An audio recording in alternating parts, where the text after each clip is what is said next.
कुछ बच्चे ऐसे होते हैं जिन्हें पास्ट के सेंटेंसेस को बनाने में प्रॉब्लम आती है। तो आज की इस वीडियो में हम पास्ट के जितने भी सेंटेंसेस होते हैं, पास्ट का जितना भी टेंस है, उन सब को क्लियर करने वाले हैं। तो चलिए वीडियो को स्टार्ट करते हैं। अच्छा, आप जो ये पता हो अगर आपको कि पास्ट में कितने सेंटेंसेस होते हैं, कितने टाइप्स के होते हैं, तो देखिए जैसे कि पहला है वह गया, ठीक है। दूसरा है वह सो रहा था। तीसरा है पापा चले गए थे। और फोर्थ है वह 2 तारीख से पढ़ रहा था। ये जो 4 प्रकार के सेंटेंसेस मैंने आपके सामने लिखे हैं, इन चारों में ही अलग अलग तरीके से जो है सेंटेंसेस को बनाया गया है। किसी का सेंस कुछ है तो किसी का सेंस कुछ है। कहीं पर कंटिन्यूटी की बात है तो कहीं पर परफेक्शन की बात है, ठीक है। तो ये सब के सब जो है पास्ट में काउंट किए जाते हैं। अब जैसे पहला है वह गया, तो ये सेंटेंस है पास्ट के इंडेफिनिट का। दूसरा है वह सो रहा था, यानी कि कोई व्यक्ति किसी काम को कर रहा था, वो कंटिन्यूटी में था, ठीक है। इस तरह के यदि सेंटेंसेज हैं तो ये आपका हो जाएगा किसका, पास्ट के कंटिन्यूअस का। पापा चले गए थे, तो यहां पर परफेक्ट जो टेंस है वो लगाया गया है पास्ट का। और वह 2 तारीख से पढ़ रहा था, यहां पर क्या है, जो परफेक्ट कंटिन्यूअस है पास्ट का, उसका इस्तेमाल किया गया है। तो चलिए देखते हैं किस तरह से इसके सेंटेंसेस को बनाते हैं। तो देखिए, किसी भी सेंटेंस को बनाने के लिए, चाहे वो प्रेजेंट का हो, पास्ट का हो या फ्यूचर का हो, उसमें हमें यदि हेल्पिंग वर्ब के बारे में अच्छे से नॉलेज है तो हम आसानी से सेंटेंस को बना देंगे। और हेल्पिंग वर्ब को देखकर ये भी बता देंगे कि ये जो सेंटेंस है, ये जो वाक्य है, ये कौन से टेंस का है, ये प्रेजेंट का है, पास्ट का है या फ्यूचर का है। तो यहां पर वाज वर्ब का जो इस्तेमाल है वो किया जाता है पास्ट में, किसके लिए, कंटिन्यूटी को दिखाने के लिए। कोई काम लगातार चल रहा था, कोई व्यक्ति किसी काम को लगातार कर रहा था, वहां पर आप वाज वर्ब का इस्तेमाल करेंगे कंटिन्यूटी को शो करने के लिए। अब जैसे आप इस वीडियो को देख रहे थे, है ना, तो आपकी कंटिन्यूटी है, इसलिए आप पास्ट की कंटिन्यूटी को दिखाने के लिए पास्ट कंटिन्यूअस टेंस का इस्तेमाल करेंगे, जिसमें हेल्पिंग वर्ब लगेगी वाज और वर। इसी तरह से आपका हेड है। हेड का मतलब होता है कोई काम खत्म या फिर शुरू हो गया था या हो चुका था। यहां पर जो हेड है इसका इस्तेमाल हम करते हैं पास्ट के परफेक्ट टेंस के सेंटेंसेस को बनाने के लिए, कि कोई काम किसी काम को होने से पहले खत्म हो गया था या शुरू हो गया था, वहां पर आप हेड का इस्तेमाल करेंगे। और डिड का मतलब होता है कि जब आपको पास्ट के इंडेफिनिट के नेगेटिव और इंटेरोगेटिव सेंटेंसेस बनाने हो, तब आप डिड के साथ उन सेंटेंसेस को बनाओगे। यदि वो नेगेटिव है तो डिड के साथ लगेगा नॉट, और यदि वो इंटेरोगेटिव है तो आपको डिड को सब्जेक्ट से पहले इस्तेमाल करना है। उसके बाद आता है वाज वर्ब के साथ बीइंग। देखिए, वाज वर्ब पर हमने इस्तेमाल किया था किसके लिए, कोई काम लगातार चल रहा था, है ना, तो यहां पर ये हमने एक्टिव वॉइस में यूज किया था। जब इसके साथ बीइंग आएगा तो इसका मतलब है कि ये यूज हो रहा है यहां पर एज ए पैसिव वॉइस, ये पैसिव वॉइस की तरह यहां पर यूज हो रहा है, ठीक है। तो वाज वर्ब के साथ जब भी आपको बीइंग लिखे तो ये पैसिव वॉइस की तरह काम करेगा। और जो नेक्स्ट है आपका हैड बीन। अच्छा, ऊपर भी हमने हैड का इस्तेमाल किया था, तो यहां पर ये जो था ये एक्टिव वॉइस में था, लेकिन हेड के साथ जब आप बीन देखोगे तो ये आपका होगा पैसिव वॉइस में, ठीक है। इस तरह से आप इसको समझ सकते हैं। तो हेड का पैसिव वॉइस हो गया, वाज वर्ब का भी पैसिव वॉइस हो गया। जो डिड है ना, जब हम इसके सेंटेंसेस को पैसिव में कन्वर्ट करते हैं तो वहां पर हम वाज वर्ब का ही इस्तेमाल करते हैं। उसको हम आगे सीखेंगे कैसे करना है। उससे पहले देखिए, यदि अभी तक आपने हमारे कोर्स को बाय नहीं किया है तो लिंक आपको नीचे डिस्क्रिप्शन में मिल जाएगा, वहां से जाकर आप इसको बाय कर सकते हैं। इसका जो प्राइस है वो सिर्फ है 299 अभी, बाद में ये जो है चेंज भी हो सकता है, ठीक है। तो जाकर जरूर ज्वाइन करें यदि अभी तक आपने नहीं किया है। और यदि आपको कोई प्रॉब्लम है, कोई इशू आता है, तो आप इस नंबर पर व्हाट्सअप कर सकते हैं। ये सिर्फ व्हाट्सअप पर चलेगा, कभी आप इस पर कॉल करने लगो। व्हाट्सएप पे मैसेज कर सकते हैं, जो भी आपकी प्रॉब्लम है उसको आप लिख सकते हैं, आपको रिप्लाई मिल जाएगा। और यदि आप हमारी ई बुक्स परचेज करना चाहते हैं तो इनका लिंक भी आपको नीचे डिस्क्रिप्शन में मिल जाएगा, वहां से जाकर आप इनको भी परचेज कर सकते हैं। तो चलिए सबसे पहले हम सीखेंगे कि पास्ट के साधारण जो वाक्य होते हैं उनको कैसे बनाएंगे। साधारण मतलब जो पास्ट का इंडेफिनिट है ना, उसके सेंटेंसेस को हम पहले देखेंगे, है ना, जिनमें कोई भी कंटिन्यूटी नहीं होती, कोई भी परफेक्ट का काम नहीं होता, या फिर इन दोनों का मिक्सचर नहीं होता। तो देखिए, इसके जो सेंटेंसेज होंगे उनमें आपको सबसे पहले सब्जेक्ट लिखना है, फिर वर्ब की सेकंड फॉर्म लगानी है, और फिर आपको ऑब्जेक्ट लगाना है, ठीक है। जैसे वह गया, तो इसका मतलब होगा ही वेंट। अच्छा, ही आपका सब्जेक्ट है और गो की सेकंड फॉर्म है वेंट, तो वेंट यहां पर वर्ब की सेकंड फॉर्म है। ऑब्जेक्ट यहां पर है ही नहीं तो आएगा नहीं, ठीक है। उसने फोन खरीदा, उसने फोन खरीदा, तो बोल सकते हैं he bought a phone, he bought A phone, उसने फोन खरीदा। तो यहां पर देखिए बाय की सेकंड फॉर्म के रूप में जो है बॉट का इस्तेमाल किया गया है और यहां पर जो फोन है ये आपका ऑब्जेक्ट हो जाएगा। उसने फोन खरीदा। पापा ऑफिस गए, तो बोल सकते हैं पापा वेंट टू ऑफिस, पापा वेंट टू ऑफिस। अच्छा, आपको कैसे पता चलेगा ये सेंटेंस पास्ट के इंडेफिनिट का है और यही वाला स्ट्रक्चर इसमें लगेगा? देखिए, जब पास्ट के किसी एक पॉइंट ऑफ टाइम के बारे में कोई क्वेश्चन किया जाए या फिर कोई बातचीत की जाए तब आपको इस स्ट्रक्चर का यूज करना है, तभी वो पास्ट के इंडेफिनिट में आएगा। कैसे? जैसे कि वह गया, अब यहां पर जाने की बात है पास्ट के किसी पॉइंट ऑफ टाइम के बारे में, है ना। अब किसी ने आपसे पूछा अच्छा वो गया या नहीं गया, अब किसी ने किसी पास्ट के किसी पॉइंट ऑफ टाइम के बारे में पूछा है कि यार दोपहर के जब 2 बजे थे वो गया या नहीं गया, आपने बोला हाँ वो गया, उस टाइम पर वो गया, ही वेंट, है ना, फ्रॉम हेयर, वो यहां से गया, उस टाइम पर वो चला गया था। उसने फोन खरीदा, यानी कि फोन खरीद कर वो अब घर ले आया। अब आप बता रहे हैं यार मैं तो वहां पर चला गया था मेन मार्केट में और उस टाइम पर उसने फोन खरीदा। आप कहीं और पर गए थे, उसने फोन खरीदा था उस टाइम पर, तो ही बॉट अ फोन। इस तरह से पापा ऑफिस गए, इसी तरह से इसका भी किसी पॉइंट ऑफ टाइम से कोई ना कोई कनेक्शन है, ठीक है। इस तरह से आप साधारण वाक्यों को बना सकते हैं। नेक्स्ट है कंटिन्यूअस टेंस।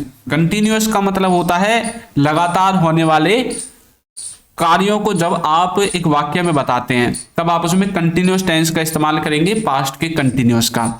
इसका जो स्ट्रक्चर होगा उसमें सबसे पहले सब्जेक्ट आएगा, फिर वाज वर आएगा, वर्ब की फर्स्ट फॉर्म में आईएनजी लगेगी और फिर ऑब्जेक्ट आएगा, ठीक है। तो आपको जब भी वाज वर दिखे ना और यदि उसमें कंटिन्यूटी है तो वर्ब में आपको आईएनजी लगानी है, या फिर कहीं पर भी कंटिन्यूटी है प्रेजेंट और पास्ट और फ्यूचर हो तो वहां पर वर्ब के साथ आईएनजी ही आएगी। ये तो चेंज होता रहेगा, वाज वर कहीं भी इजम्मार आ जाएगा प्रेजेंट में, विल भी आ जाएगा फ्यूचर में।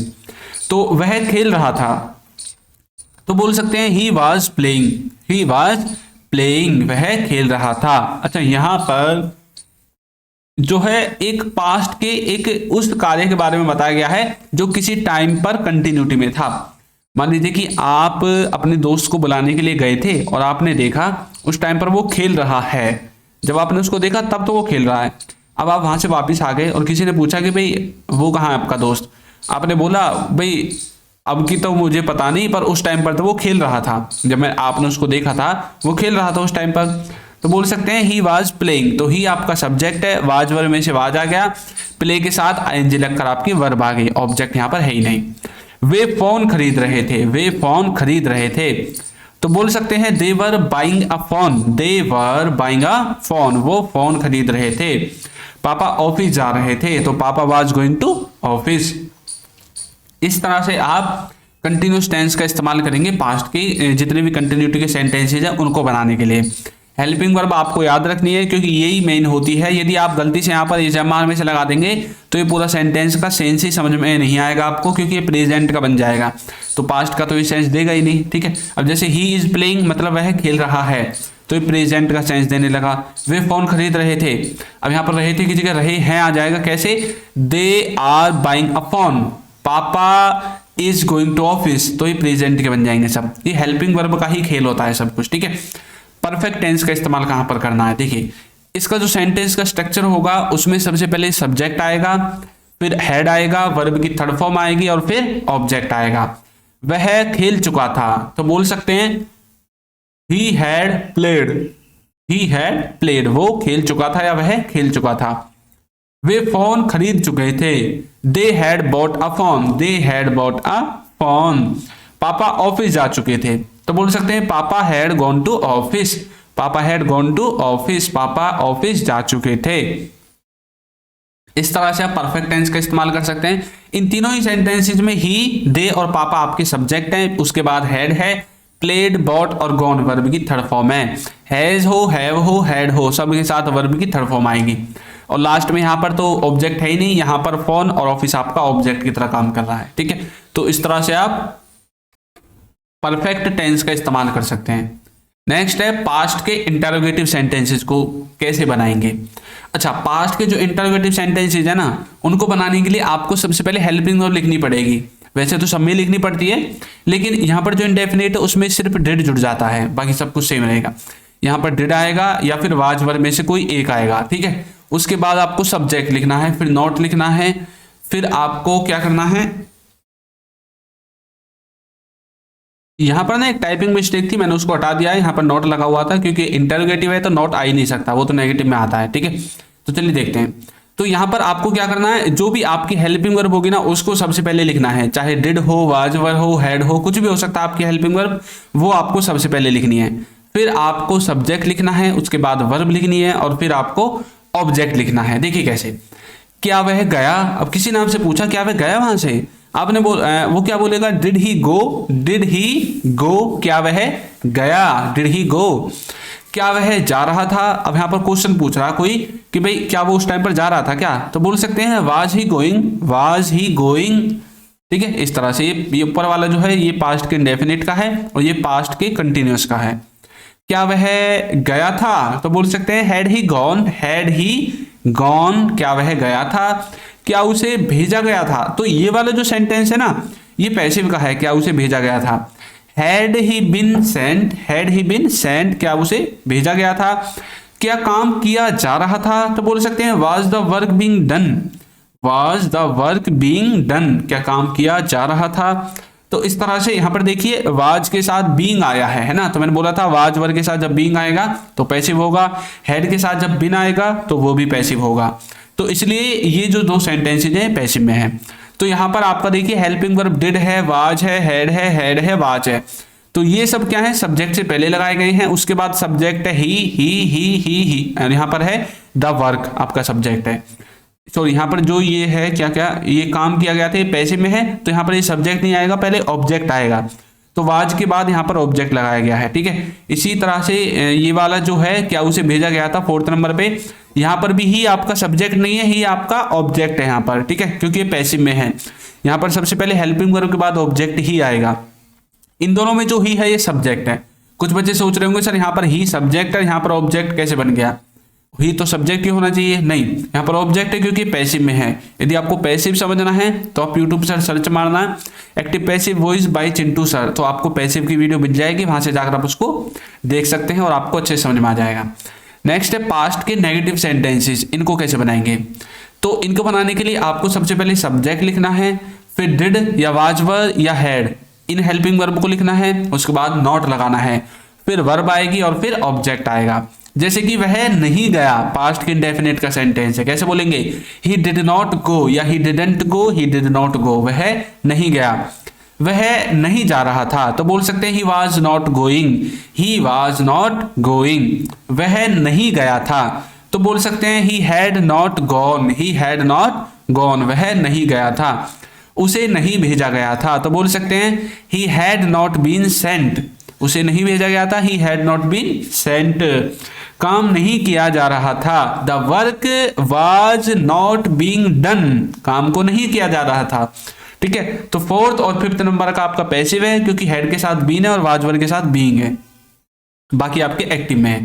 तो देखिए यहाँ पर हमने क्या किया है, यहाँ पर हमने हेल्पिंग वर्ब के बाद क्या किया है, हेल्पिंग वर्ब के बाद आपका नॉट लगाया है, डिड के बाद नॉट, वाज के बाद नॉट, हेड के बाद नॉट, यहाँ पर हेड के बाद नॉट और यहाँ पर वाज के बाद नॉट, ठीक है। तो इस तरह से आप भी पास्ट के चाहे कोई भी नेगेटिव सेंटेंस हो इससे अलग नहीं जाएगा, इन्हीं से आपका बन जाएगा सब कुछ, ठीक है।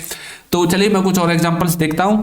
देखिए यहाँ पर वह गया तो ही वेंट हमने लिख दिया, ठीक है। ये वो हैं जो हमने शुरू में यहाँ पर देखे थे ना, जो हमारा सबसे पहला था, देखिए कहाँ पे, ये वाले, इनको देखेंगे इनको कैसे बनाना है, ठीक है। तो चलिए देखते हैं। तो अब हमारा आ जाता है ये वाला, वह गया, तो बोल सकते हैं ही वेंट, पास्ट के इंडेफिनिट का सेंटेंस है। वह जा रहा था, तो बोल सकते हैं ही वाज गोइंग, पास्ट के कंटिन्यूअस का सेंटेंस है। वह गया था, तो बोल सकते हैं ही हैड गॉन, ये पास्ट के परफेक्ट का सेंटेंस है। उसे भेजा गया था, तो बोल सकते हैं ही हैड बीन सेंट, ये क्या है, ये पास्ट के परफेक्ट के पैसिव का सेंटेंस है। काम किया जा रहा था, the work was being done, ये पास्ट के कंटिन्यूअस के पैसिव का सेंटेंस है। तो इस तरह से आप इनको बना सकते हैं। तो अब मैं आपकी प्रैक्टिस के लिए सेंटेंस देता हूं, वह सो गया था, वह सो गया था। तो इसको आपको कमेंट करके बताना है कि इसकी इंग्लिश क्या होगी। तो आपको ये वीडियो कैसी लगी है जरूर बताइएगा। हमारा जो कोर्स है उसका लिंक आपको नीचे डिस्क्रिप्शन में मिल जाएगा। और यदि आप हमारे चैनल पर नए हैं तो चैनल को सब्सक्राइब कर दीजिए, वीडियो को लाइक कर दीजिए और एक अच्छा सा कमेंट करना बिल्कुल ना भूलें। Thank you.